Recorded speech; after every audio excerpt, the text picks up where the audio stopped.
What's up, Dolphins fans? Welcome into Dolphins Today by Chat Sports. I am your host, Nick Roloff, and we are here following that blowout loss against the Bengals at home. Quinn Ewers' debut for the Miami Dolphins, and even though season's over, we're 6-9, and we only got 2 games left in the season, there is a lot to talk about, in my opinion. We got some major news on the injury front, Minkah Fitzpatrick and our good old friend James Daniels. We have an update on those two. But more importantly, on today's show, we need to talk about the quarterback play. Now that I've been able to watch the game a second time, I went through every single Dolphins offensive snap, and I gave a grade on Quinn Ewers. We're going to go through some of the highs, some of the lows, why I don't think you can blame Quinn Ewers for the blowout loss against the Bengals on Sunday afternoon. It's going to be a fun show here, so buckle up. We're going to be breaking down some film. Now, no video because that is not prohibited by the NFL,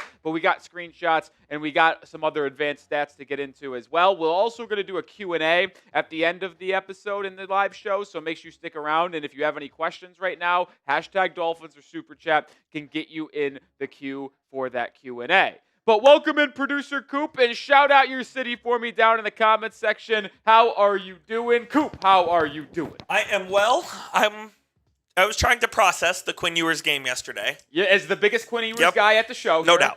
I thought it was a very good first half. I don't know if very good is the right word. It was a good first half, and then it just all fell apart in that third quarter. I don't think it's fair to blame it all on Quinn. I don't think it's fair to blame it all on Mike McDaniel and the scheme, but overall, I would say it was a up and down day for Quinn. Obviously, the Dolphins got blown out in the game, but that might be the best outcome for all parties involved anyways. So as I went through every single offensive play and really went into the thought process behind the play call, the game script, Quinn Ewers actually throwing the football, I really don't think the blame can be put on Quinn Ewers for the most part. Now, are you going to come up here and say that Quinn Ewers did stuff for that Dolphins offense that Tua couldn't do? No. I mean, Tua could have probably done every single thing that Quinn Ewers did. The point that I'm trying to make is that shouldn't be the bar. And I'll make that point when we do the Quinn Ewers film breakdown. But the goal shouldn't, like, if you're a Tua supporter here and you're saying, well, Tua could do everything that Quinn Ewers did. Well, that's not the point. The point is that he's doing the same things that Tua did. That's correct. But making $50 million less. Like when you have that pay grade and you have that salary cap hit, the expectation on what you bring to your offense on a weekly basis, it's elevated. And the fact that Ewers, I think, did everything that Tua could do. Like, I don't think Ewers missed opportunities that Tua would have made. I think he did that, and he made some throws that Tua could not as well.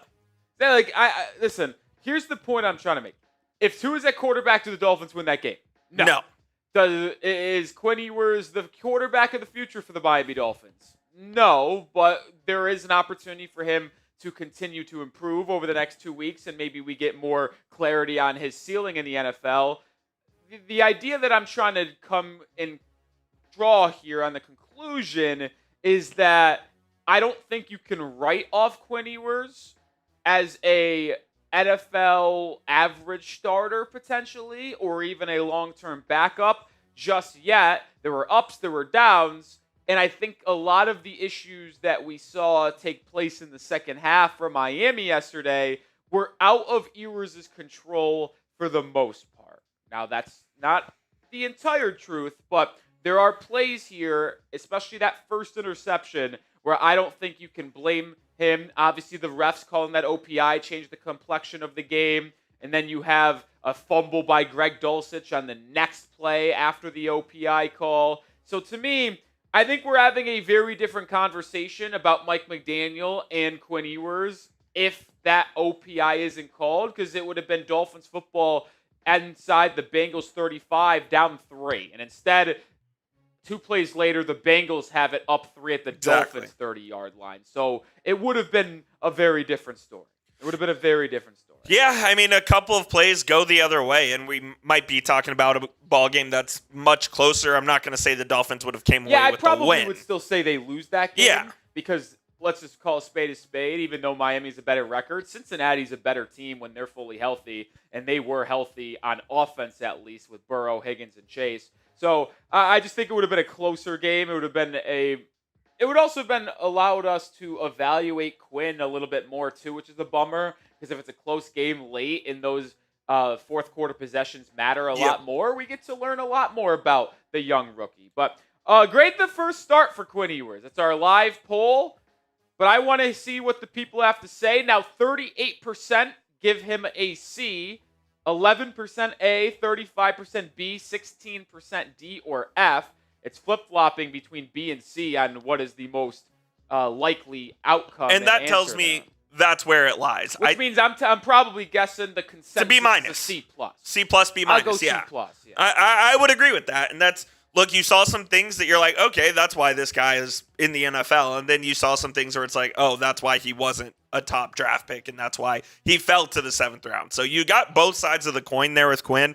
And again, this was against the worst defense in the NFL in the Cincinnati Bengals. So we'll see what he can do against a team in Tampa Bay who is desperate. They need to win.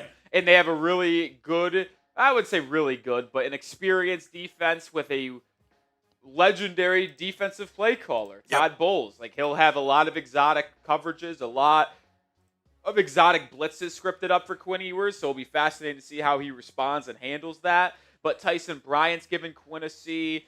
Cool Buzz says B or C. Brandon Walls says B or C. I don't know, C. B from Rose. B minus from Luis. D from Sammy. C plus from Joey. C from I don't know. Yeah. Listen, it's tough. I don't think anyone can give him an A. That's just wild to me if you give him an A. Yeah. I don't think if you gave him an F, that's very fair either. So I think it's both extremes is absolutely egregious. I think the highest you can go for Quinn Ewers in this game is a B. I think the lowest you should be able to go is a C minus. Agreed. I think that's where it lands. I don't think he should be graded in the Ds. The D minus, Ds, or D pluses. He didn't play that bad. We've seen bad quarterback play this year, and I don't think we really saw that yesterday, even if it was against the worst defense in the NFL. So I went C plus. Well, actually, if you graded mine on a letter scale, my technical grade would be an F, but when you really put it in this terms, it's not the case. We'll get into my grade for Quinn Ewers. That's PFF and because I did on a Rolly's personal grade. Yeah, a scale of 1 to 100, I think is different than a letter grade. Yeah, because I think obviously in school, anything below the 65 is failing. Agreed. But when you think of grand scheme of things, I would think 0 to 40 is an F. 40 to and to 55 is where you get into the D's, and then when you get into the 56 to 70s is where you get to C's, and then the B's are in the 80s and the A's are in the 90s. So that's kind of how I feel like it translates there. I like that. I'm excited to break down the Quinn Ewers film today for you guys because I did go through and took an hour and a half. I think I started at 10:40 right after we filmed our Heat video today. And then I finished my film review at 12:15. So full hour and a half, I would say, of John down notes, giving grades for Quinn Ewers and this Dolphins offense. So on the other flip of it, though, we did hear a lot this weekend about Tua's future in Miami and Mike McDaniel's future in Miami. After everything that came out this weekend, we saw Tua as the emergency third quarterback on Sunday. Quinn Ewers obviously started. Do you guys think the Dolphins are going to cut Tua this offseason, take the $99 million in dead cap, or maybe even cut him post-June 1st and take $67 million in dead cap? What's your guys' thoughts on that? Are they cutting him, yes or no? What are your thoughts? I think it certainly is trending that way. And I know it's going to be a massive cap hit. Even if they designate him as a post-June 1 cut, it's still $67 million on the books next year. Yeah. Well, so the truth is, like, I don't think people realize this. The difference between a post-June 1st cut and a cut prior to June 1st. In Tua's scenario, it's just when that other $99 million is ultimately being charged to you, right? Like, if you cut him prior to June 1st, you have $99 million in dead cap, but it also frees up about $36 million in 2026. And actually, I think more than that. But if you cut him post June 1st, the dead cap hits $67 million. So you save $32 million in dead cap for this year. But that $32 million in dead cap, which would be this year, gets moved to next year in 2027. So it's just, if you cut him, you're going to be on the hook for that $99 million. It's just a matter of, do you do it all at once? Right. And have some, like, very minimal dead cap in the future? Or do you try to spread it out more evenly? And to me, I think where Miami is in their roster construction, if you're going to cut them, just cut them and try to get it over with as soon as possible. Like, this team isn't going to compete next year, so you don't really need the cap space you would save if you cut them post-June 1st. So just take it all now so you have minimal cap hits in 2027, 2028 when you really try to improve the roster around a potential young or different quarterback. Yeah, absolutely. And I think that's the direction we're heading in because once you bench Tua the rest of this season, I think that was the end of his time as the Dolphins quarterback. There's no point in keeping him on the roster next year if you don't believe in a long-term future with him, which nobody does at this point. It would be best for both parties to cut bait, let Tua find a new home if he wants, and for the Dolphins to expedite their process to try to find the next franchise QB. And that's kind of where I am. Like, if you come to the conclusion you're getting rid of Tua, which obviously is where this is heading, do it as soon as possible. Whether you have to attach money in a trade, whether you just cut him prior to June 1st, I just want to get it over with. We know we're going to have a lot of dead cap in some regard. Just do it now. Get it done in 2026 so you can really start to have more roster flexibility in the draft as well as free agency in 2027. So I really think that is what we have to do here. That's just me, though. I absolutely agree. That's just me. But a lot of people are kind of split on if they should cut, if they will. I mean, I was just asking you to predict it. I wouldn't say anything other than that, but I was just curious. Will they? Will they is the question. But I will say this.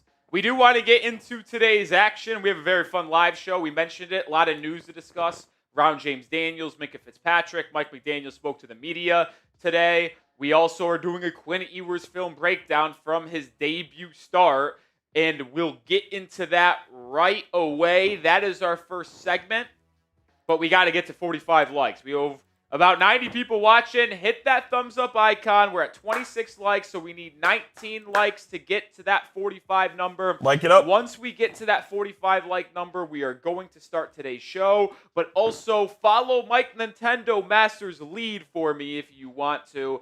Get in the mailbag because we are doing a Q&A. So get into it. Get ready to roll. And when we do that, it's going to be a lot of fun. Mike is the first question.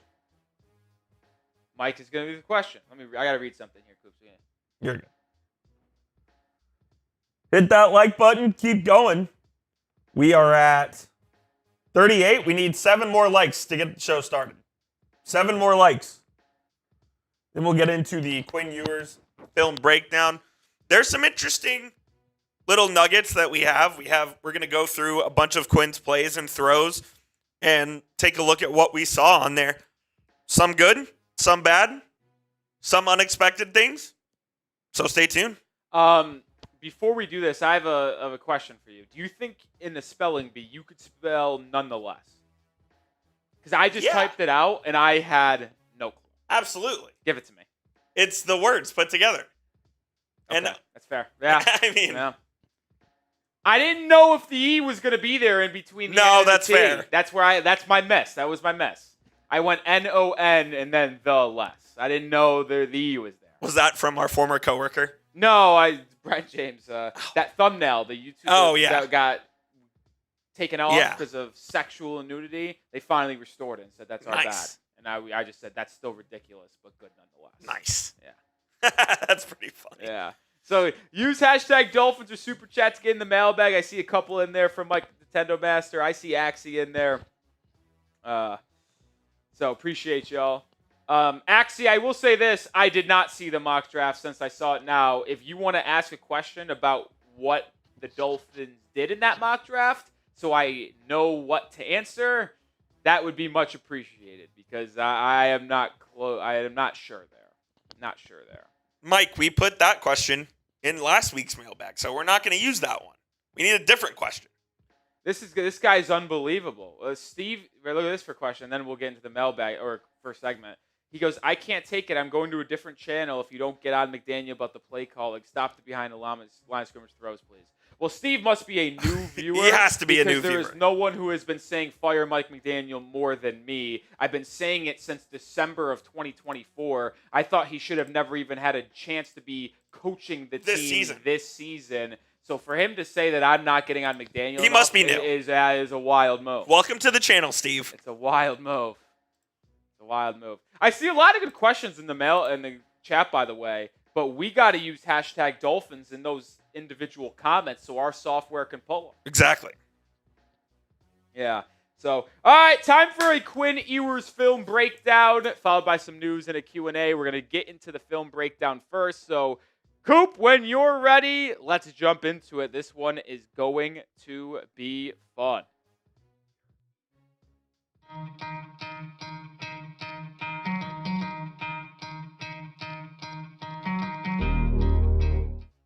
The Miami Dolphins had a rookie quarterback start for them this past Sunday, Quinn Ewers, the first game after they made the move to bench Tagovailoa, and I think it would be a great opportunity for us to go through some of his film, look at some takeaways, and why I do not believe he should be blamed for the blowout loss against the Cincinnati Bengals. I think we'll come to a conclusion by the end of the show, and hopefully you stick around through the entire thing, but it was a lot to do with some unfortunate play calls, unfortunate bounces, and then the defense just kind of getting absolutely ran through in that second half. But I do want to jump right into some of the film, and we're going to start with play number 1. And this was the first drive of the game for Miami. After forcing a punt, it was 3rd and long.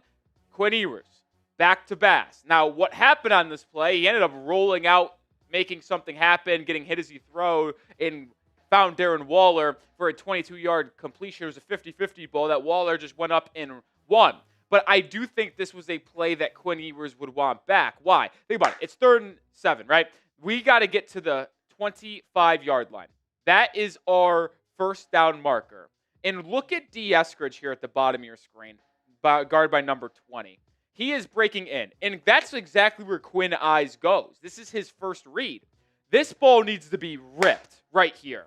I think this is a misplay by Quinn Ewers. Now, he ultimately makes something happen and lobs it up to Darren Waller for a first down, but if you want to look at positives, negatives, give out grades, this is a negative play for me because the first thing that should have been done, you've got a good arm, Quinn. Rip this right in between that bottom corner at the 20 and that linebacker right there. There's a gap right in between them. If he throws a bullet, Eskridge, little inbreaker, catches it, gets upfield for a first down. Like I said, he didn't pull the trigger, held onto the ball, and extend the play to get it to Waller, but it should have never came to that really good extended 50-50 catch by Waller. That ball's got to be ripped to D. Eskridge on the inbreaker to get a quick little completion and first down. It's only 3rd and 7. Very easy, reasonable play, and with his arm strength, should have been made because there's no way that linebacker is getting to the ball if he zips it in between the hashes and the 20-yard line there. If you want more film breakdowns on the Miami Dolphins, hit that sub button, because even when we're going to the offseason, there's going to be a lot of evaluation on players on the roster now and potential trade targets and free agent signings. If you want film on specific players going forward, you got to show me this is what type of content you like by subscribing on today's show. All right, play number 2 we're going to look at here. This is a 14-yard pass to Jalen Waddle, and this was one of Quinn's best of the day, in my opinion. I gave this one a flat-out 10 on a scale of 1 to 10 because first quarter, 3:50 to go, and look what happens here. You can start to see it. Quinn is about to start the release point, and look at where Jalen Waddle is, the wide receiver in the bottom of your screen. This is a 14-yard first down. Look at the depth between the safety and the corner underneath. Only about 7-8 yards, and Waddle gets a couple yards upfield to the 40 and then breaks inside on a little post, and Ewers from his own 28 rips it about 14, 15 yards right in between the safety and right in between the cornerback to find Waddle for a first down. I thought this was really impressive. He hit his back foot, recognized what he had. He had really nothing on the left side, really nothing over the middle of the field with the linebackers and Malik Washington, and knew the only place he could go to before getting back to his check down Achane at the top of your screen was Waddle, and he fitted in there. That is his arm talent on display, man. That is something he is capable of doing that some quarterbacks in the NFL just aren't able to do. Like, I'm not even saying this is a Tua thing, but like you look at some other quarterbacks like Mac Jones, who, yeah, I've argued that he could be a solid bridge starter for Miami, but he's not making that throw. You have to have velocity and zip on that ball to fit it in between those two defenders in that zone window. Ewers was able to do it. It's why there's some promise here on the young quarterback out of Texas.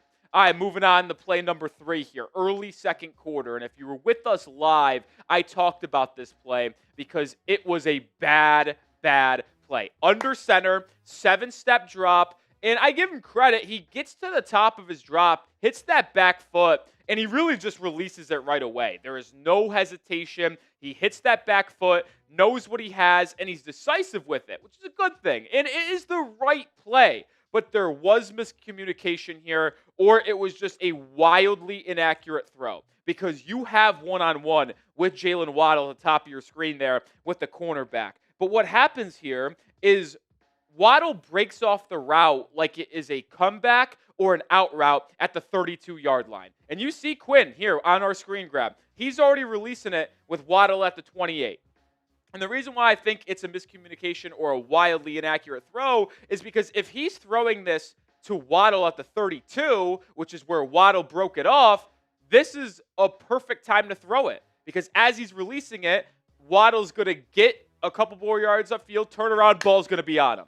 But where does this ball end up? This ball ends up at the 40-yard line. 10 yards past where Waddle is right now, which makes me think he thought Waddle was going to run a streak. But then if you also think about this, is by the time Ewers throws this ball, and if he does throw it to the 40, is Waddle going to be at the 40 with his speed at that time? I don't think so. I think he'd be closer to the 45-50. So this is either a wildly inaccurate ball or a miscommunication. Not a good play here, but luckily the ball did not go into harm's way.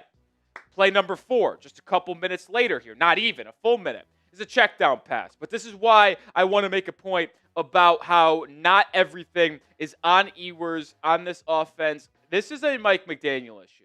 This was a play action where Waddle comes around the formation almost like an orbit screen. Fakes it to him, drops back, but look at what are we doing here? We've got Achane bottom of your screen right here, guarded by 2 guys. And then you have Waller over the middle of the field, surrounded by 4 players, 2 linebackers, 2 safeties.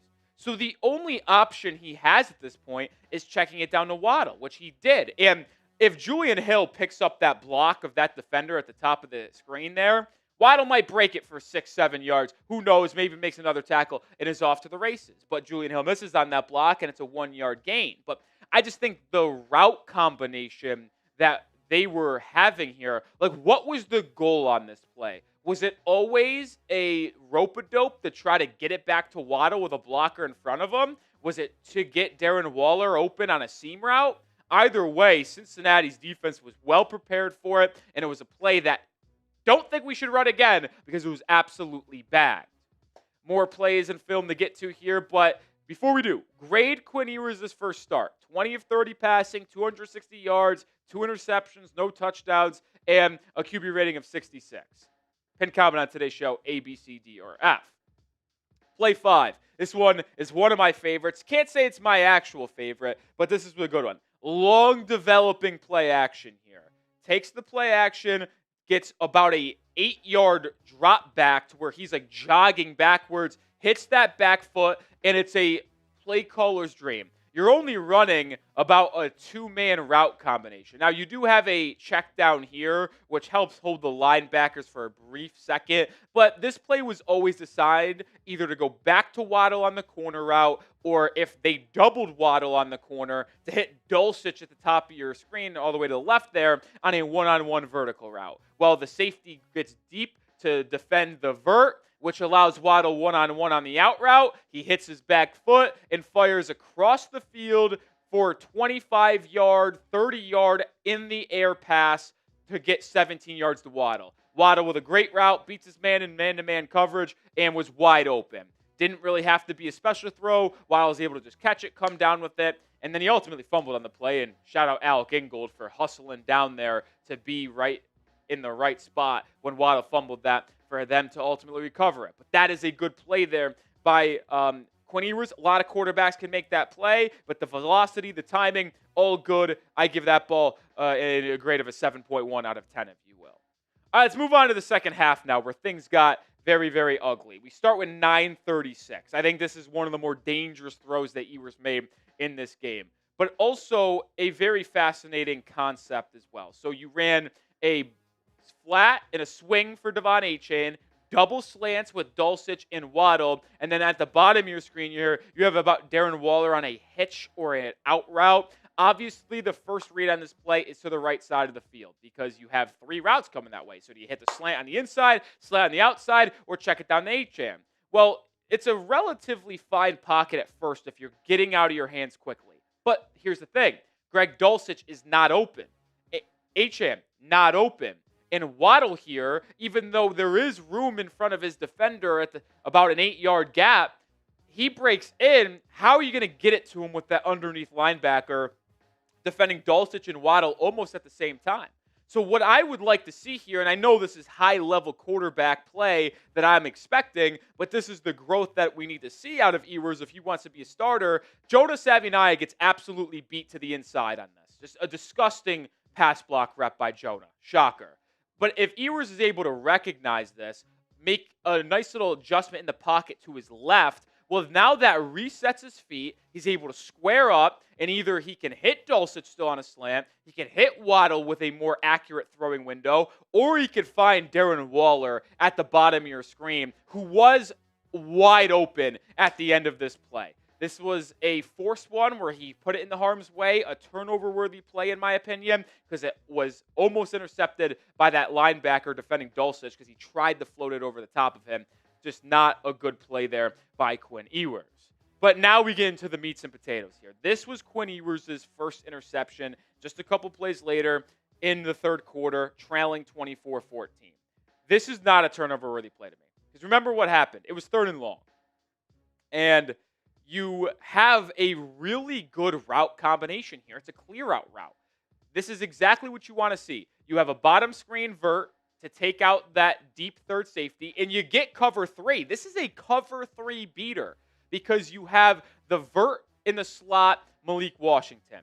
Look at him go. And you start to see that deep middle safety turn his hips, which means he's taking the vert, which should open up Theo Weiss Jr., top of your screen, starting to break in here to the middle of the field, in between the hashes, where that deep middle third safety isn't able to get there. And Ewers is already letting it rip. He sees it. He's got it. There's that depth in between the linebacker and safety, with that safety going with Malik Washington to where the crosser should be open, big-time throw, big-time first down. And it was a perfect, on-time, perfectly accurate thrown ball. The issue is Theo Weiss Jr. gets beat at the catch point, The ball gets tipped up in the air by that deep corner or safety, or that deep corner who's at the Bengals sideline on this screenshot, and he just read the play. He jumps inside. He doesn't even care about Malik Washington, and he breaks up the play at the catch point, pops up in the air, and it's intercepted. That's not a turnover-worthy play. That is a well-read ball. That's where it should be going. It was thrown on time with velocity and accuracy. This is an interception that should not be credited to Quinn Ewers.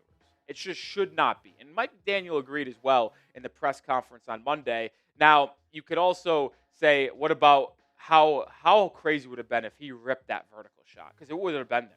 Because that corner bit on the in route, even though he shouldn't have been, if he caught that corner biting in and pump faked and then let that thing fly 50 yards downfield, he would have had Malik Washington. But once again, that is very unexpected of a rookie quarterback. More to get here in a second, but make sure you download Prize Picks today. It is the holiday season, which means your favorite holiday promotion from Prize Picks is back, Picksmas. Prize Picks giving out 7 days of deals all the way through Christmas Day, including your Christmas Day max discount. Prize Picks starts December 20th, so download the app today and unwrap those deals. Just pick more or less on at least 2 player stat projections, and if you cash in, you could have a pretty nice Christmas, if you ask me. There's some Christmas football. I'm going more than Dak Prescott passing yards, more than Amon-Ra St. Brown touchdowns, and then I'm going to go R.J. Harvey, 2 touchdowns. I think he gets in the end zone twice against those Kansas City Chiefs. Your fantasy football season might be over, but you can still get in on the action every single week with Prize Picks. Download the app and use code CLNS to get $50 in lineups after you play your first $5 lineup. That's code CLNS to get $50 in lineups after you play your first $5 lineup. Prize Picks. It's good to be right. All right, we're going to move over to play number 8 here. This one coming in the fourth quarter. We have a little bit of a gap before a play I want to break down. I truly do believe this was the best play of the day from Quinn Ewers. And the next play we're going to talk about is a close number 2. But this was the best one to me because here at 6:38, play action again. They loved running play action. We'll talk about that here in a second. But he hits the back of his drop, and he sees everything he wants to see. He has one-on-one, no help in this side of the field. You got a deep safety over the middle, but you have no one over here to help this corner on Waddle. And look, he's already bringing the ball back. He's already started that release after he hit his drop back, hit that plant foot, and now he's starting to rip the ball. And look at where he's starting to throw it and where Waddle is on his route. He's not even out of his break yet. And because he knew Waddle had the leverage to the outside, the speed advantage and one-on-one, he knew easy pickings right here. And he throws it perfectly on time, right to the 45-yard line, Waddle with the catch, and it's a 17-yard gain. It was truly one of the best anticipatory throws that Ewers made today. It was accurate. It was a great throw. It's a great read. That is the type of stuff that makes you feel like there's something to build on with Ewers from his first start. You want another one? This one's absolutely ridiculous. I think if you're talking just good quarterback play, the last one was the number 1. If you want the most, wow, this is some elite play, this is some legit potential, this is your play. I know it's garbage time. I know it's in a minute 20 in a 20-point game. But you see, I know it's going to be hard. I'm going to need you to pause and zoom in. I'm going to give you time to do so. All right, you paused and zoomed in now. All right, he looks at Darren Waller in the hedge. Look at that linebacker right here. Look at the linebacker. You see him. He's looking. His weight is going to Waller because that's where Ewers' eyes are. He's throwing the ball. So the linebacker's like, oh, my God, he's throwing it? I see where he's looking. This is going to be an easy break on at pick 6. I'm going to be on SportsCenter tomorrow. You know where this ball went? Right here. Theo Weiss on an in-breaking post. He looked at Waller and went a little Matt Stafford over the middle of the field. Now, would I suggest doing that a lot? No, that is extreme confidence. We're losing by 25. This play really doesn't matter type of football. But it shows you some cockiness and confidence from the young man, and he's able to make this play. That is high-level quarterbacking, maneuvering that linebacker with his eyes, letting the in-breaker come right behind him, and throwing a dart for 18 yards. This was a highly impressive throw. Not my favorite because I like that simple out route, hit your back foot, throw it on time with accuracy, but that is a really good play. No more film to break down, but I did want to talk some more things here. You look at Quinn Ewers' grades. Like I said at the top, I graded every single throw he made in this game outside of screens because other than that, it was pretty simple, like bubble screens, quick throws to the Waddle or HN. I had him, as I graded out all my plays, at a 62.1. I'm not claiming that he was elite, but that's how I graded him. PFF, very similar to me, 59.2. So I think that there is a consensus. Well, I can't say consensus because it's me and PFF objectively choosing it, but similar thoughts, at least, from me and PFF on how Quinn Ewers fared in his debut. And this is not us saying he's good, not saying he's bad, just kind of analyzing who he is as a seventh-round rookie in his first ever start and just taking what the coaching staff gave him and what the defense gave him and seeing what he can do from it. And I also think that Miami did help him out in some degree. I don't think it was a lot of help, but they made a strong effort to get him in play action. And when he was in play action, he absolutely thrived. The difference between Quinn Ewers when he was in play action to just a straight drop back in his throwing was absolutely crazy. Look at it. When he's in play action, which was 41.9% of dropbacks, that's an abnormally high number for a game script. I mean, almost 50% is kind of crazy. But look at how successful he was. 174 yards, 12 of 13 throwing the ball, 118 quarterback rating.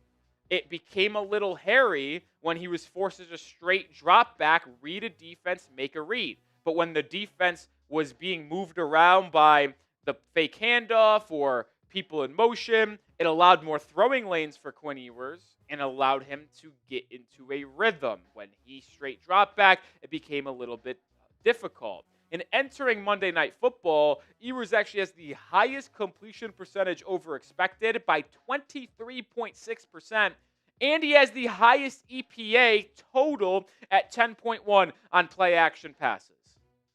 Very clear that Ewers' strength is play action, hit the back foot, find your throwing lanes, find your guys, and make it happen. That is how he can have success, but it all starts with setting the tone, running the football as well, something Miami didn't do extremely well against the Bengals on Sunday. And I actually do want to give a quick little side note in appreciation to the offensive line. It was actually only a 19.4% pressure rate on Quinn Ewers in this game. That is third best in the NFL. The only two quarterbacks that faced less pressure than Quinn Ewers this week, Tyler Shuck against the Jets and Jalen Hurts against the Commanders. So the offensive line and pass protection actually did a relatively good job. I can't guarantee the same low pressure rate for Quinn Ewers in this upcoming game against the Buccaneers as he had it against the Bengals. But nonetheless, it's a good base point. Not claiming him to be a starter in the NFL, not claiming anything. I do think he could be a solid backup in the NFL at bare minimum because of his talent and what we saw on Sunday. But I hope to see another good performance from him, or maybe not another good performance, but a good performance from him on Sunday against the Buccaneers. Because if that's the case, I'll feel a lot better about how he could fare in the NFL as a QB1. Yeah, I'll do it for this episode of Dolphins Today. I hope you enjoyed the in-depth look at his film. I know it's a little bit of a longer video, but appreciate everybody for hanging out and watching. We'll have a video out tomorrow, as we always do. So subscribe and see you there. Woo! Well done. A lot of talking, Coop. Well done. I mean, and it's the same amount of talking every single show, but that one just felt more exhausting for some reason.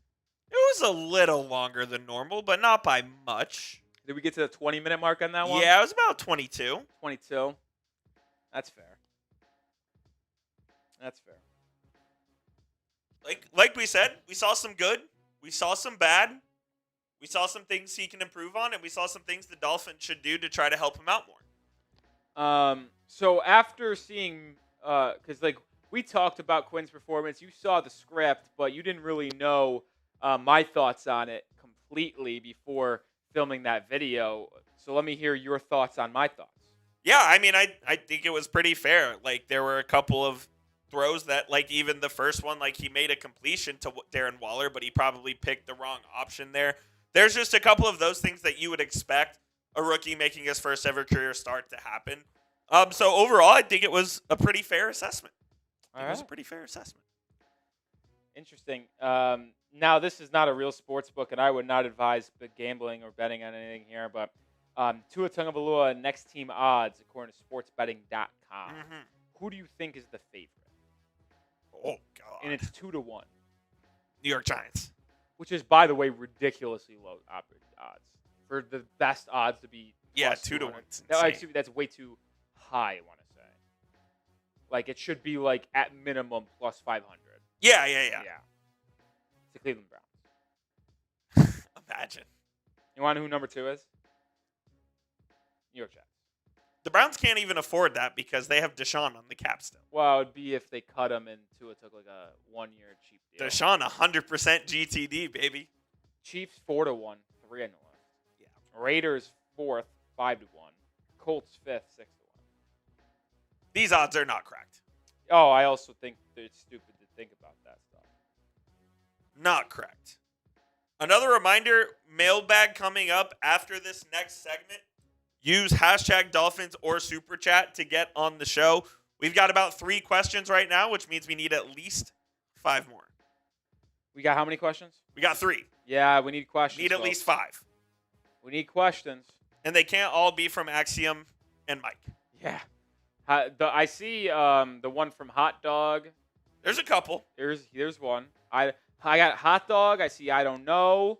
I see an Axie. I see a Mike Nintendo. So that's 4. That's 5. Yeah, we've got 4. Okay, we got 4. Let's get a couple more before our next segment. No, Mike, you don't got to do any more. You're good, Mike. You're good. We could choose between one of the 4 or 5, but we appreciate you getting in there multiple times. That's a real one. Yeah, we appreciate that. Let's get another question there. You want to get on the show? Hashtag Dolphins or Super Chat. We like doing these mailbags, but if there's no questions, we won't do them because it's our opportunity to talk directly to you guys. Exactly. We'll see, Axiom. Well, that's up to me. That's on Coop. That's up to me. I don't choose that. I don't choose Broly that. does not see the questions before. Yeah, I see him first live. Now I know that Darren Waller was in there because I saw that one. But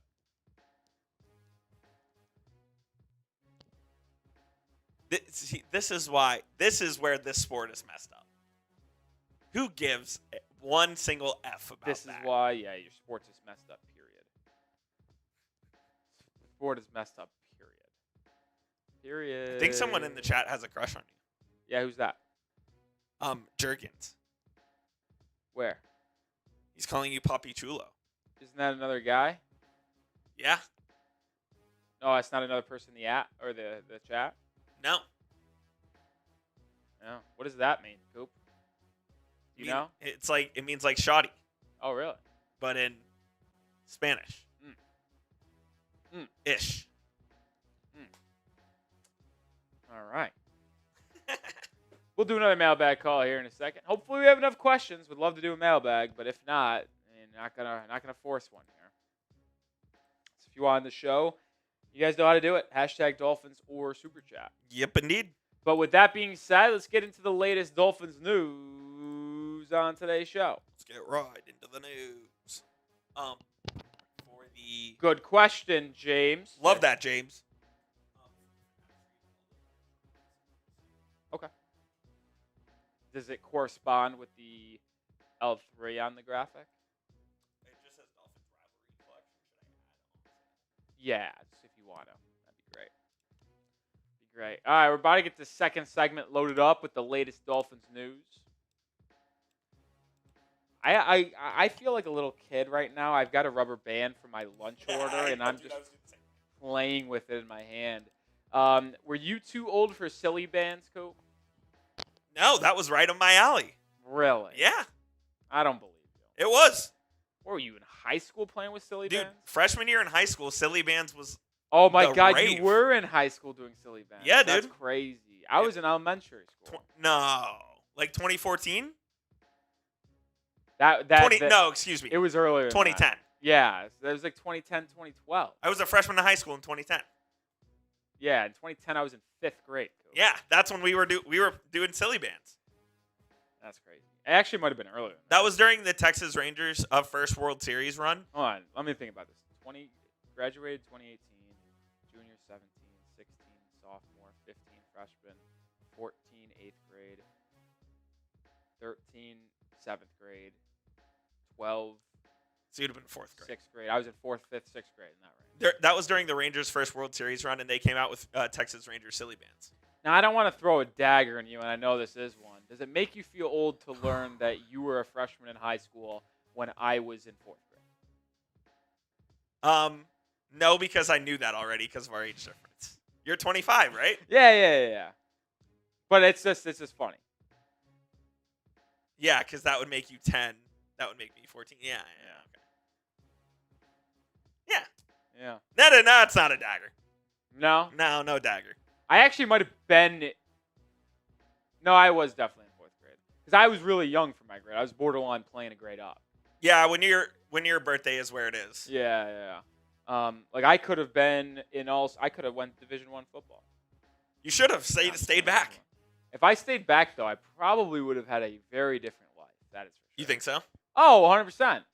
You just wouldn't know all your I would have been friends, different friends in high school, and I would have been way better at sports for my grade because like I was in my grade and I was already good at sports. So if I had another year, I would have been. You'd be sick. I would have been a 4-year player on varsity baseball. I would have been probably playing way more basketball. Like it just would have been a very different life. You would have gone to Stony Brook for college and played baseball. I might have played at St. John's. All right, let's get into this next segment when you're ready. I would have been a Johnny. I would have been a Red Storm. I'd be playing for Rick Pitino. Now I would have been playing for Chris Mullen. Chris Mullen, yeah. Let's do it. Go. Mike McDaniel provided some major updates on certain players during his Monday afternoon press conference. James Daniels, Minkah Fitzpatrick. He touched on Quinn Ewers' debut as well. And here on Dolphins Today, we're going to break that all down. But I need your help. My bosses point blank asked me on the last 10 Dolphins videos we have not gotten 300 likes once. They asked me straight up, why is that? And I straight up didn't have an answer. So can we get to 300 likes today? It'd be greatly appreciated. And we do bring you daily content. So hit that thumbs up button.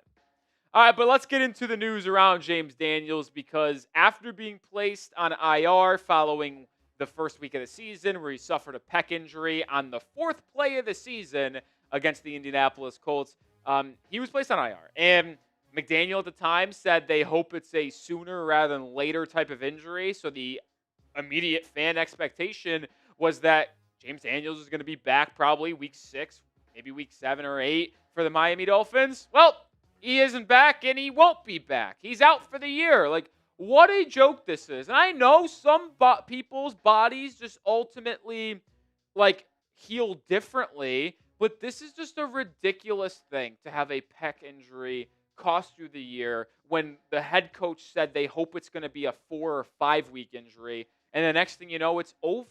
Like, it's just so frustrating that Miami invests in this right guard in free agency with a 3-year, $24 million deal, and he plays 4 snaps for you.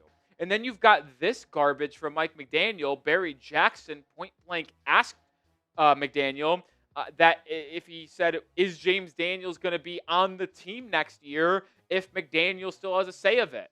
And he said he's not going to talk about anything in 2026 while the 2025 season is still ongoing. Why couldn't you have just said yes, man?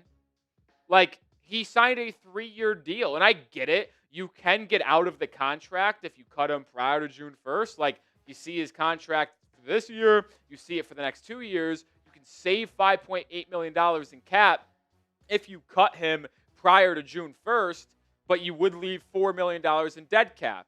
I don't know if it's the smart thing to do to cut him. Like, I'll say this. Like, if Mike McDaniel is still the head coach of the Miami Dolphins, James Daniels is probably going to be here because him and Chris Grier made the signing together. That is a decision they both make, and they both targeted Daniels as a guy who they think would fit really well in this offensive scheme at the right guard position. But if Miami has a full new duo at head coach and GM, yeah, I think James Daniels could absolutely be cut. Obviously, we're going to have a new GM.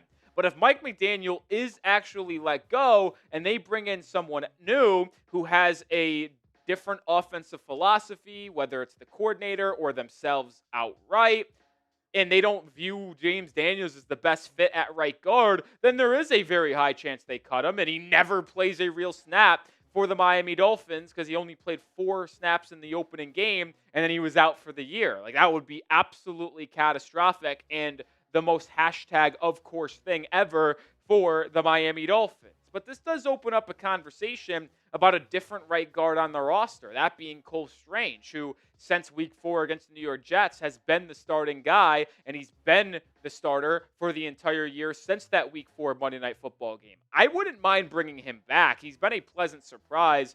The Patriots released him during roster cuts back in August. Miami adds him after the Browns originally took him in. Then the Dolphins signed him off the Browns P squad, and he's been relatively fine due to expectations. Like, if you expected Cole Strange to come in and be a league average or a above average starter, well, that's on you. I just expected him not to be the worst right guard in football, and he certainly has not been that. Like, his numbers have been relatively decent, and I also think that his run blocking has been really good. His athleticism fits this system really well. I don't think Miami has the success that they had since week 8 running the football without Cole Strange. Is there issues pass protecting? Absolutely. But if you wanted to bring him back on a 1-year, $3 million deal as a backup right guard to whoever you have starting next year in Jonah Savianaya, to where if Jonah's really that bad again, you could just plug Cole Strange in as a starter, I think that's a really sound decision for the Miami Dolphins. I think he's been impressive. I said the same thing for Larry Borom. I think these guys that were forced to start, Borom and Cole Strange, yeah, they haven't been elite, but they've been serviceable and they know the system, to where if Mike McDaniel's back, why not re-sign those two guys to cheap 1-year contracts to be the backup swing tackle and the backup interior offensive lineman again? Feels like a no-brainer to me. But before we move on from offensive line talk, I want to revisit the James Daniels conversation. I said wouldn't be the most shocked if he got cut. What say you? Do you think James Daniels will ever play a snap for the Miami Dolphins again? It would be quite ridiculous for him to sign a $24 million contract over 3 years and then only appear in 4 snaps throughout his tenure in Miami. But it's not like we haven't seen something like this before. Will Fuller. Minkah Fitzpatrick missed this past game against the Cincinnati Bengals. He was labeled as week-to-week following the injury against the Steelers. McDaniel said he is still week-to-week, but he also mentioned that he is not optimistic about his availability this Sunday against the Tampa Bay Buccaneers, but there's a reason why they didn't shut him down yet, meaning he might return in Week 18 against the New England Patriots. What's the point? Just shut him down. There is absolutely no reason to risk Minkah Fitzpatrick, someone who either him or Jordan Brooks has been your best defender all year long, age 29, about to be 30, dealing with a calf injury, to bring him back when you do not need to win football games. Because the last thing you'd want to happen is you bring him back, and because that calf is weakened, it ultimately results in an Achilles tear. And next thing you know, you're stuck with a guy who's missing the entire 2026 season, making $18 million.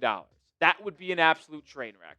Use the last 2 weeks to continue to evaluate your 2 young defenders, Dante Trader Jr. and Jason Marshall Jr. Those 2 filled in for Minkah this past Sunday against Cincinnati. Marshall Jr., I thought was not the worst in the world. He got cooked on a 21-yard crosser by Andre Yosevas of the Cincinnati Bengals. But other than that, that was the only reception he allowed. Had a nice little defensive play on Jamar Chase where they tried an out route, and Jason Marshall Jr. was all over the best wide receiver in football. Dante Trader Jr. was the 3rd highest graded player for the Dolphins defense in this game as well. Played about 35 snaps in this game. So continue to use this time to evaluate your young guys, because that is really what the final 2 weeks are all about. You're not playing for wins. You're trying to figure out who you can trust as a rotation and starting level player going into the offseason. So let's continue to do that. We got you covered when Dolphins news drops, whether it's injury news, whether it is coaching news, whether it's Tua getting benched, we have you covered. So make sure you subscribe and turn on your notifications. Let's get into what Mike McDaniel said about Quinn Ewers now. When asked about how a day after the game and watching the game over again in the tape, how he feels about Quinn Ewers' performance, McDaniel said it's as much as, if not more, what can be reasonably expected from a rookie 7th-round pick. You want to see the game not be too big for him. And I would agree. I don't think the game was too big for Mike McDaniel. If you did not watch our film breakdown on Quinn Ewers that we put out Monday night, I do encourage you to go watch it because I think it's a really important video to see the full picture and my full thoughts. But I gave him, after watching every offensive play, every offensive throw, a 62.1 grade in this game. PFF gave him a 59.2. I don't want to act like that's the correct assessment, but when I independently evaluate it and it's relatively close to what PFF says, I think it's safe to say he's probably out on a scale of 1 to 100, somewhere in that range. He specifically excelled in play action scenarios. 41.9% of his dropbacks came in play action, and he was dicing up that Bengals defense when they were able to deceive them, create throwing lanes, and hit his back foot and make a read and make a throw. Now, when he was asked to straight drop back, analyze a defense, and know where to go with the football, it was a little bit rough. But that's exactly what you should expect from a rookie quarterback, specifically one that was taken in the 240s of the NFL draft. I am truly excited to see Quinn Ewers against the Buccaneers this Sunday because that defense, even though it's not the best, it's certainly better than the Cincinnati Bengals defense. It's also a team that is treating this game like a playoff game. If the Buccaneers lose on Sunday and the Panthers win, that division is over. So the Buccaneers need to win this game to set up a winner-take-all NFC South showdown in Week 18. So Todd Bowles and that defense is going to throw the kitchen sink at the rookie to try to phase him. How is he going to handle that? How is Mike McDaniel going to scheme against what Todd Bowles is going to bring to the table? It's going to be a very fascinating game on this Sunday that I know a lot of people aren't going to get up for. I'm very excited for it because we only got 2 games left, and why not? It's the most exciting aspect of the entire season, potentially. It is the holiday season, and if you lollygagged a little bit, I can hook you up here. You want to get someone some Dolphins rivalry gear? Well, it's on sale right now during the holiday season, whether it's a jersey, a hat, a shirt, a hoodie, shorts, it don't matter, a polo. Go get yours today on sale, chatsports.com/Dolphins rivalry. That link's in the description and comments of today's video. Shame on you for procrastinating, but hey, go get some now before they sell out. Another interesting aspect here. Tua was the emergency third quarterback in this game on Sunday. It's what I expected because you don't want to create distractions for the rookie quarterback. Just keep Zach Wilson as the backup and make Tua inactive so you don't feel like, hey, if I make a mistake, they're going to go right back to Tua. Well, Mike McDaniel asked about making that decision. He said it was the best thing for all parties involved, and he's still very confident in the backup, which is Zach Wilson. Now, I can't really comment on the Zach Wilson aspect of things because I would be feeling the type of way if I was Wilson. I got $6 million to come in here to be the backup. You bench the starter, and you're not going to play me. That's incredibly frustrating. Sucks for Zach Wilson, but we do understand it's the best thing for the Miami Dolphins. But in referring to the Tua aspect of it, I think he's going to be cut, man. And we're going to have a video about all of the rumors surrounding Tua and his future in Miami go out over the next 24 to 48 hours. So make sure you stay tuned for that video.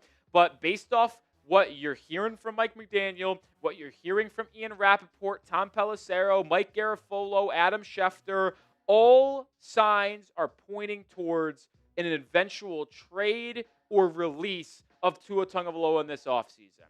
Mike McDaniel's done with them. I think the front office and ownership group is done with them.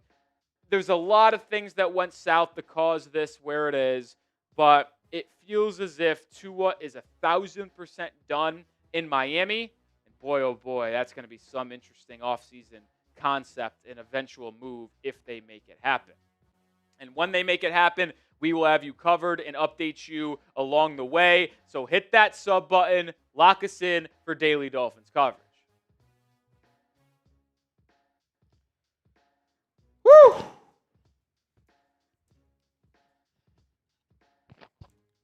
Mailbag up next. We've got 6 questions. 6 questions. Coop, get people to ask questions. They got to fire off a tweet.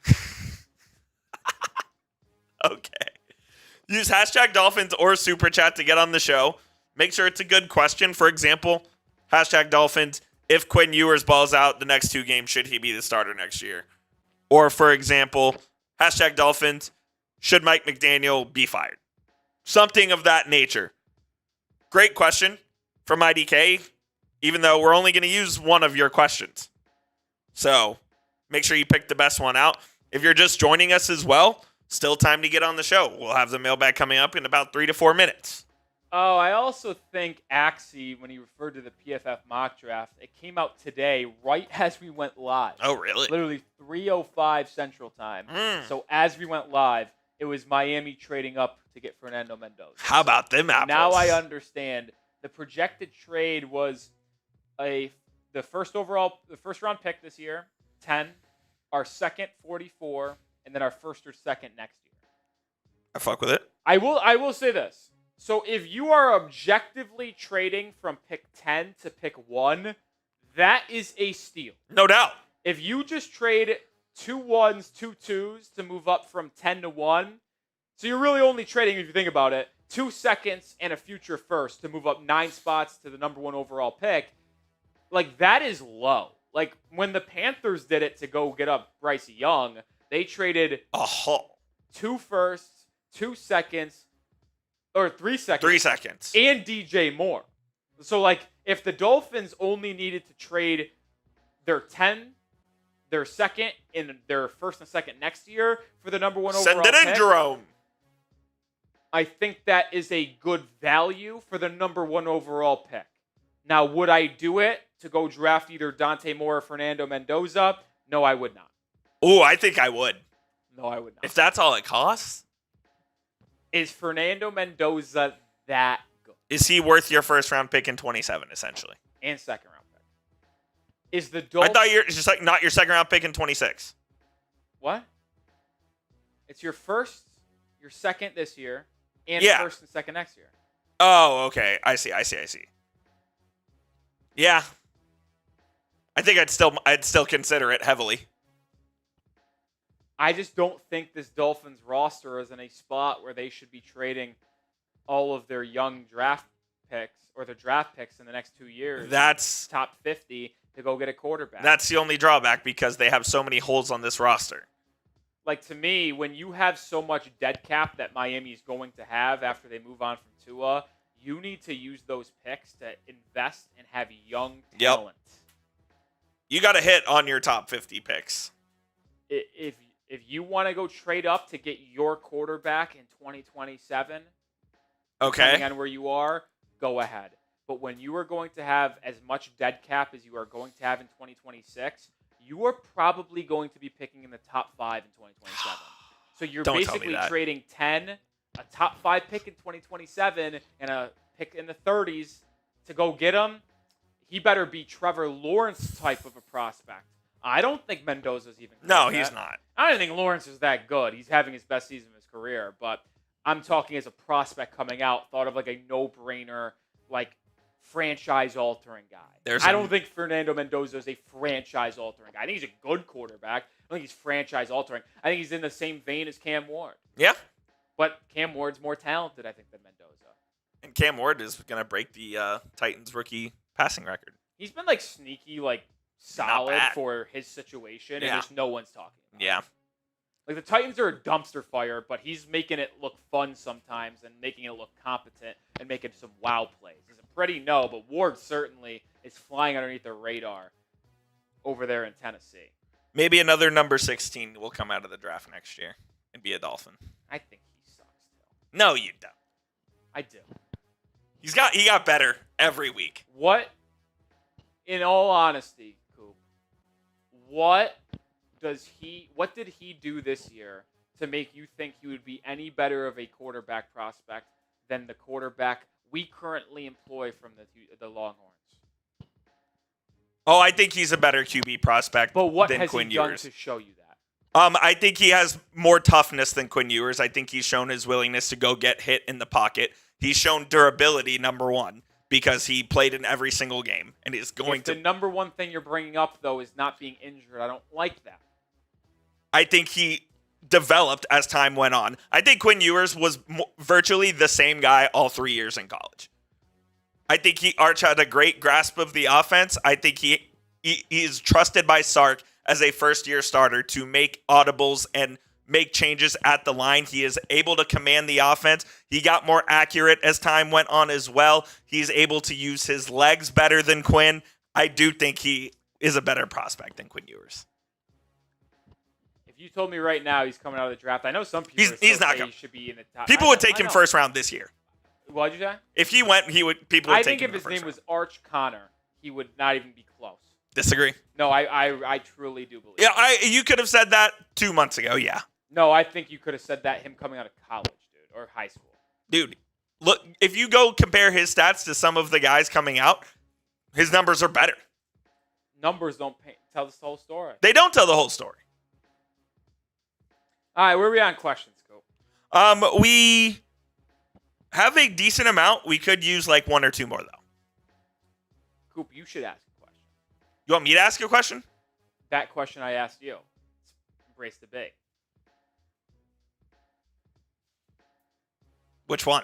The Arch Quinn Ewers one. Okay. You want me to? Yeah, tag it in the chat. All right. About time you started supporting this channel. Oh, yeah. I don't see you in the live chat. I'm in the live chat every single time. I don't see it. Yeah, but we get a couple more questions. We'll start today's mailbag. Use hashtag Dolphins or Super Chat. Super Chat puts you right in front of the queue, top of the line. You'll get in right away. Using hashtag Dolphins will put you at the mercy of producer Coop. So if you want to get in the mailbag, use hashtag Dolphins or Super Chat. Hashtag Dolphins or Super Chat. Yo, this is crazy. What's up? It says I am subscribed. You see that, correct? Say subscribe.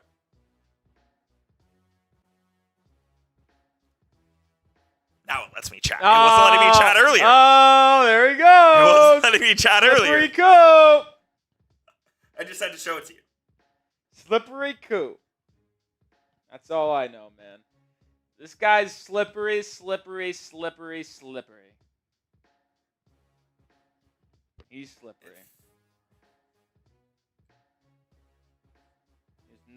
This guy is unbelievable, I tell you what. Unbelievable.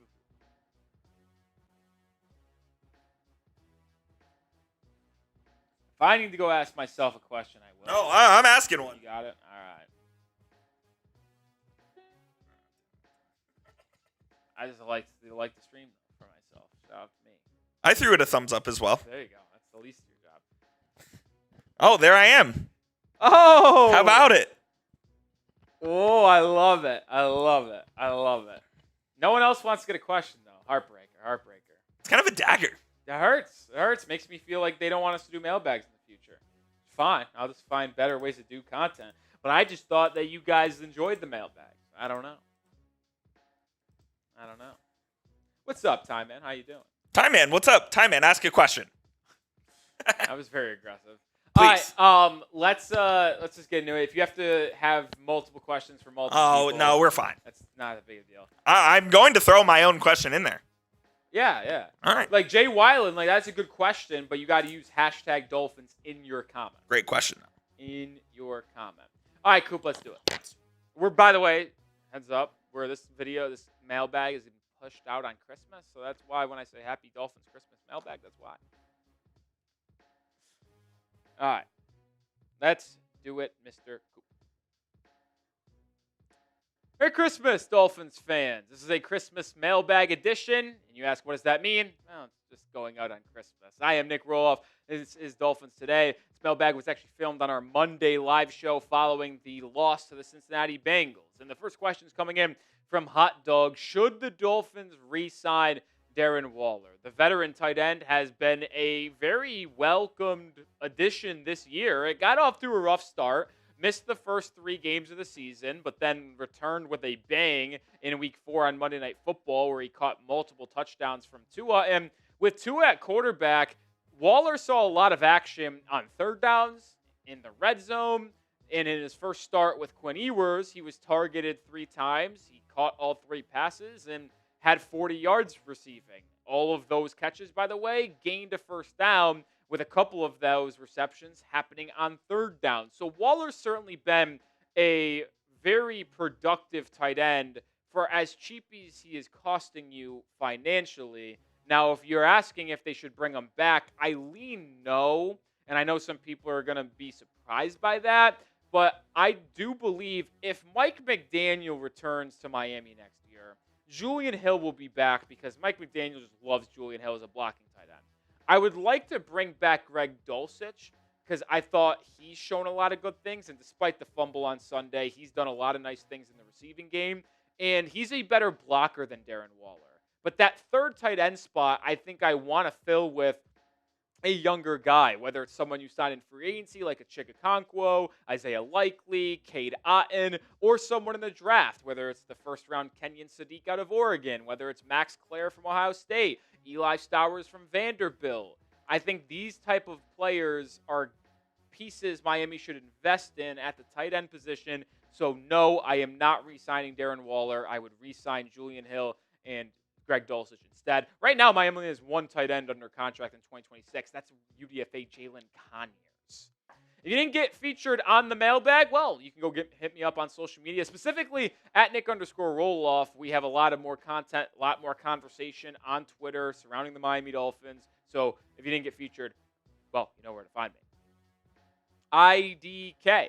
Do you think the Dolphins should draft Malachi Lemon in the first round? That's a wide receiver out of USC. Lemon's a very good wide receiver. There's no doubt about that. Should Miami draft him in the first round? That's where I will pump the brakes. At least as of right now, and listen, certainly opinions can change as I do more scouting between now and the April's draft, as we'll ramp that up in late January and February and March, and after the Dolphins do whatever they do in free agency and we have a much more clearer picture on what the roster needs are going into the draft. I just don't envision him being worth a top 10 selection. And don't get it mistaken, I do believe Miami's picking in the top 10. They currently have the 10th overall pick in the 2026 NFL draft.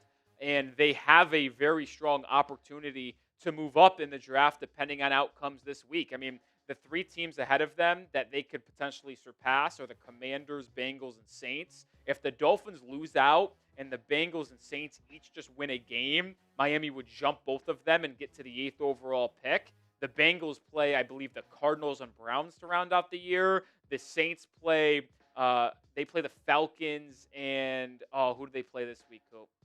Do you have that graphic? Do you get that player for?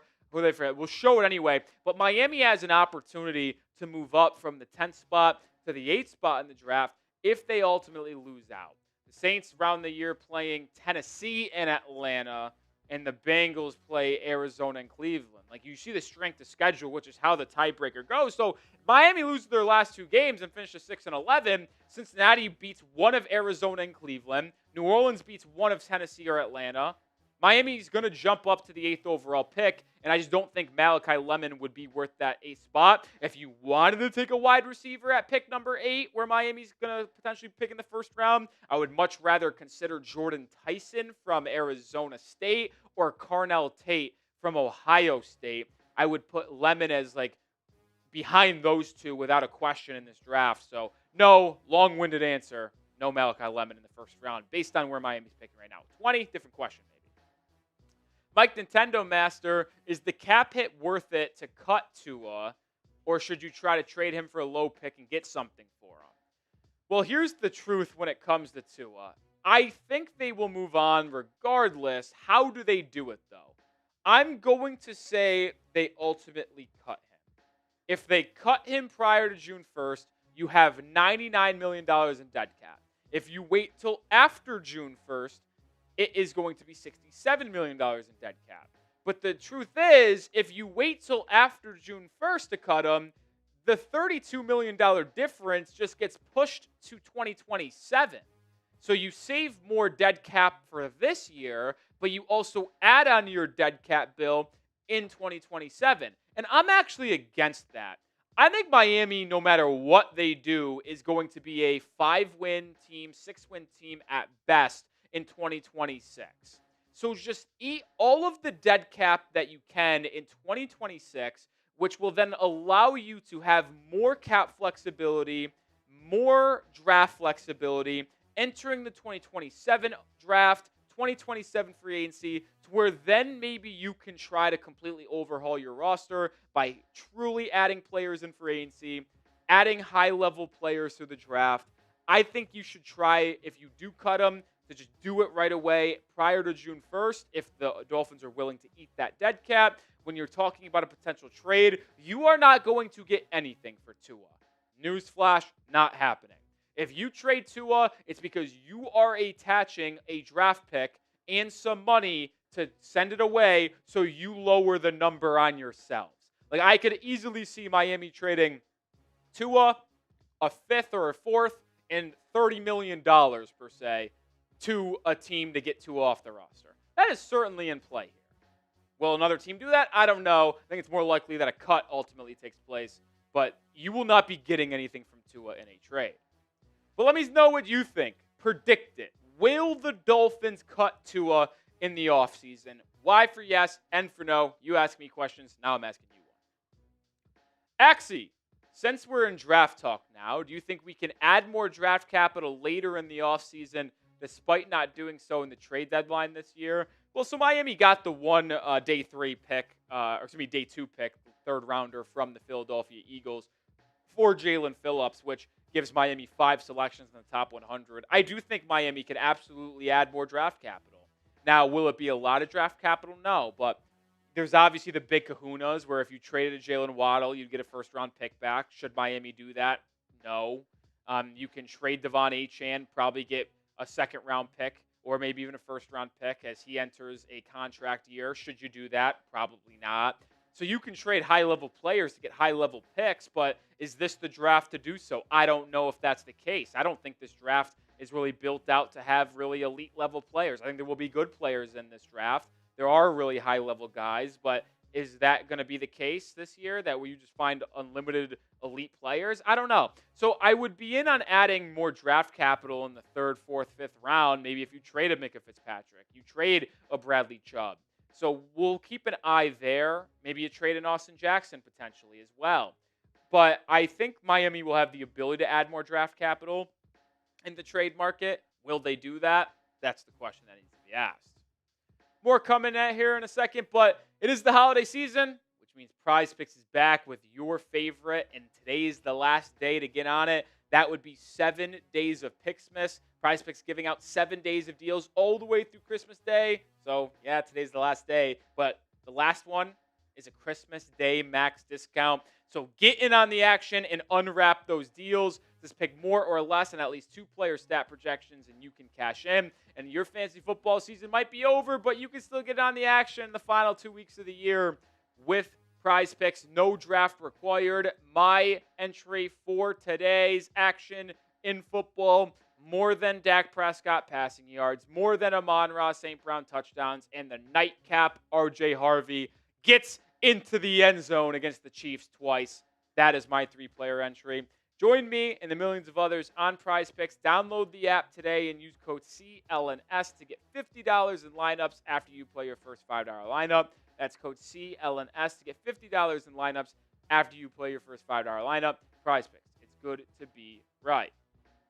James Mitchell. If Mike McDaniel gets fired and Tua gets traded/cut, should we trade Jalen Waddle for picks and get a top receiver in the draft? Well, Miami might be able to get a top receiver in the draft, period. I just told you that if they lose their last 2 games, then Cincinnati and New Orleans each win a game, Miami will climb up to the 8th spot in the draft, where they can easily just sit there and take one of Jordan Tyson or Carnell Tate. I don't think both of them would be off the board by Miami's selection at that 8th overall spot, if that is where Miami ends up drafting. So to me, like, if you wanted to draft a top wide receiver, you can just do one anyway. And if you are employing the strategy of just taking best player available, that might ultimately be the best case scenario. Like, just get an elite wide receiver duo in Waddle and that rookie, and then whoever's your bridge quarterback or young quarterback will have 2 good weapons to throw to. That can be an option.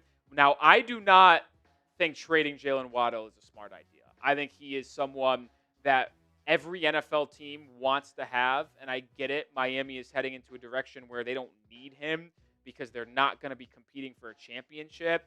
But when you do evidently find that young quarterback that you want to build a franchise around potentially, you know what's really helpful? Having a wide receiver one that consistently can get open down the football field. We already saw how it provided positive dividends for Quinn Ewers this past Sunday. He targeted Jalen Waddle the most out of anyone on the team. He had 5 catches for 70 yards. Like, Waddle is a very good wide receiver. I would hold on to him unless I get an absolute granddaddy offer. If I get a first and a second for Waddle, all right, maybe we should trade him. But if it's just one first-round pick and it's in like the 20s, I don't really think that's worth it for the Miami Dolphins.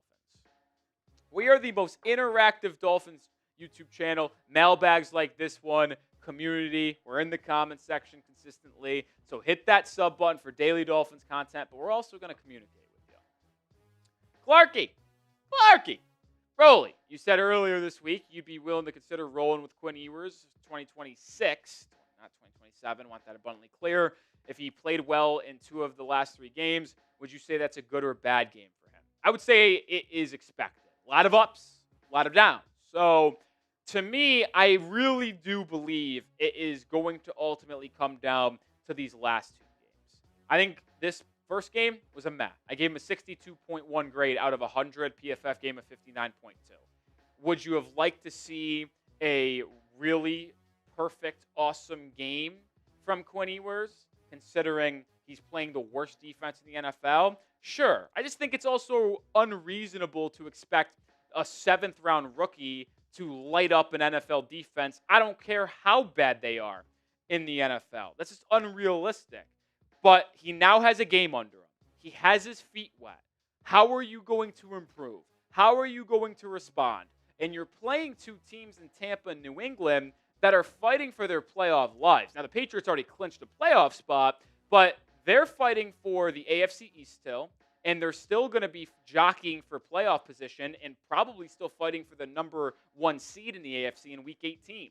So they're going to be playing hard in that game. The Buccaneers are going to be playing their ass off in this upcoming game because they need to win to keep their NFC South title hopes alive after losing to Carolina last week. You're going to see Quinn Ewers get the kitchen sink thrown at him. How is he going to respond? If he plays just as good as he did against Cincinnati in the final 2 games, well, that gives me a potential optimistic view on Ewers as the quarterback in 2026 as the bridge guy in a projected down year with all of the dead cap and roster turnover.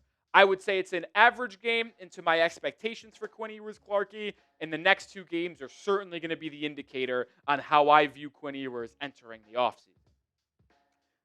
Jeffrey Cooperstein, 4026. How would you grade Arch Manning as a prospect versus Quinn Ewers? Producer Coop wanted to ask me this question, so that's why it's in here. If you didn't know, this is Producer Coop. Because I said that I truly believe that Arch Manning is only elevated as a prospect because of his last name. If his last name was Arch Roloff, great last name, by the way, probably not thought of as highly as a draft prospect. But you hear the Manning name and you're going to subconsciously elevate him. Listen, Quinn Ewers was a projected top 10 pick going into his final year of school at Texas. But due to injuries and inconsistencies, he fell all the way to the 7th round.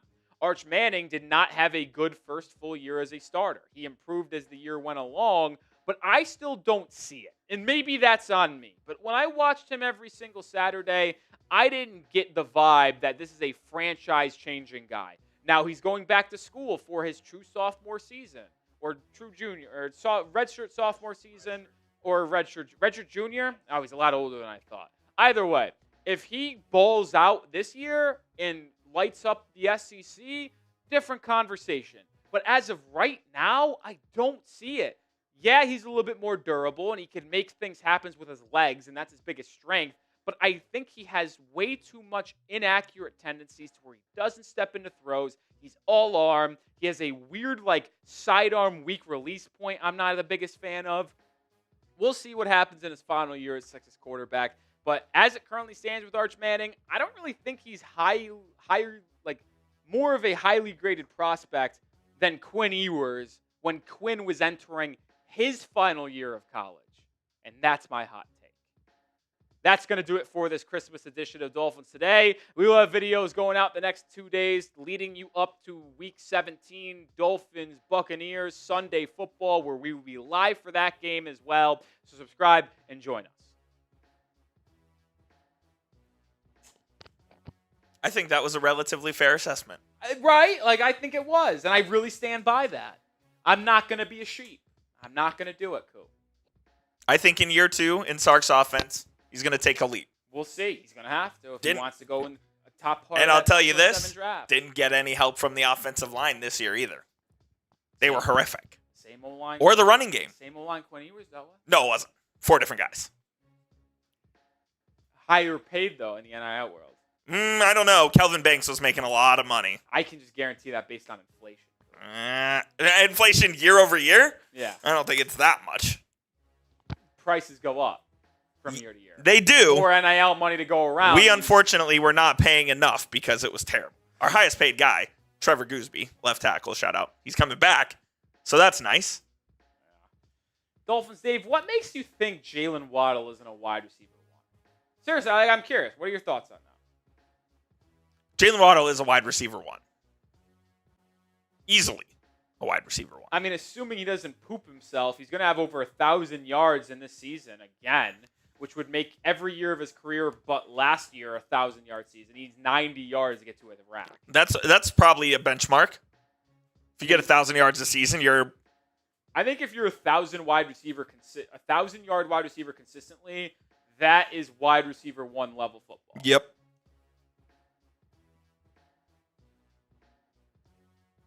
To me, he's definitely a wide receiver one. I mean, he's played 77 games in his career, Coop. He's got 26 touchdowns, 5,000 yards, passed that number this week, by the way, and 373 catches.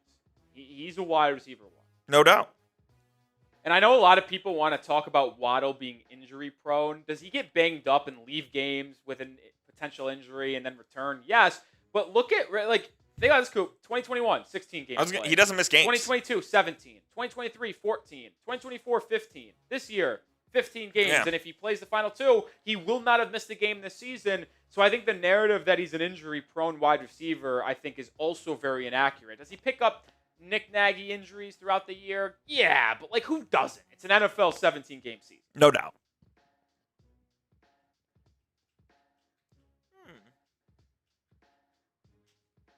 Will I be back next year? That's the goal.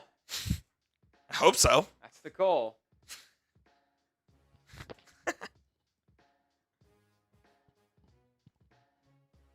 We want to be back next season. Only says Waddle's not a wide receiver one. Too many big-time drops. So is CeeDee Lamb not a wide receiver one then? Because if the threshold is just dropping a decent amount of passes, then there's a lot of people that are not wide receiver ones.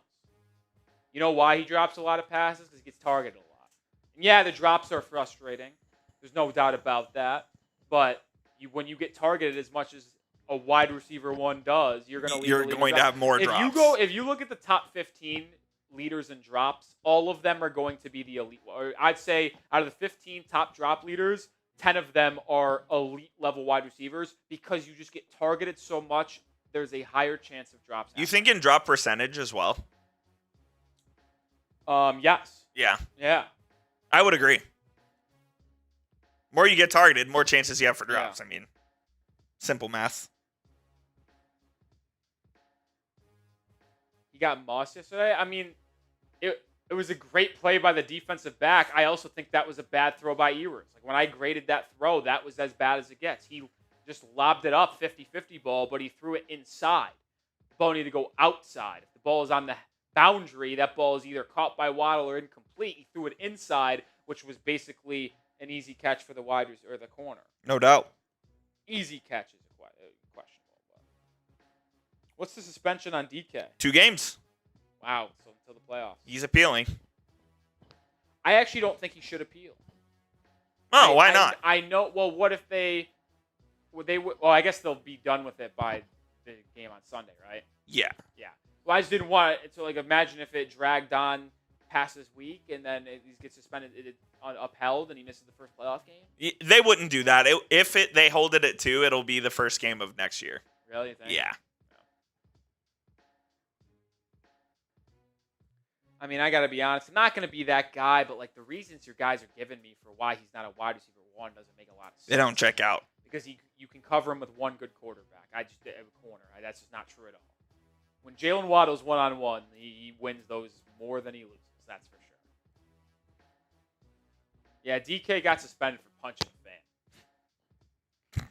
Now, there's circumstances outside of the game which might be true, might not be true. It's he said, she said. But the truth is, no matter what the guy said to him, unfortunately, as an NFL player, you're held to a higher standard, and you cannot do that. Yeah, you can't do what he did, man. Plain and simple. I mean, even if the guy was in the wrong. Which I'm going to go out on a limb and say he probably was. Yeah. All right, anyway, that's going to do it for our mailbag. That's going to do it for our stream. We appreciate everybody for hanging out with us. We usually go live on Thursdays, but obviously we are not going to be doing that. It is Christmas. Enjoy the holidays with you, your friends, your family. But watch our mailbag. Our mailbag will be out, if you want to watch that again. It'd be greatly appreciated. For Coop, for Rolly, we'll be live again next Sunday for Dolphins Buccaneers. We'll have videos out every single day leading up to that game with multiple videos on multiple days. So stay on the lookout for that. 2 more weeks until the season's over, my friends. We're almost into the boring time of the year. We're going to have we'll have a little bit of intrigue, Coop, with do they keep McDaniel, do they not? We'll have the GM search in January and maybe early February, and then you got a couple weeks of dead time until free agency in early March. Yep. And then you've got a 5-week stretch from mid-March to late April where it's a doom because you literally only have draft stuff to talk about. And then it's the draft. And then you have to wait a couple months until they get on the field for OTAs in May and Did they change the OTAs this year too? I don't know. Yeah. Either way, whatever. It's gonna be the NFL calendar moves so quickly. It does. That's what I'm referring to. It does. There's dead times for sure in May and June, but outside of May and June, it's always busy. Peace out, Fins fans. Enjoy the rest of your Monday. Adios.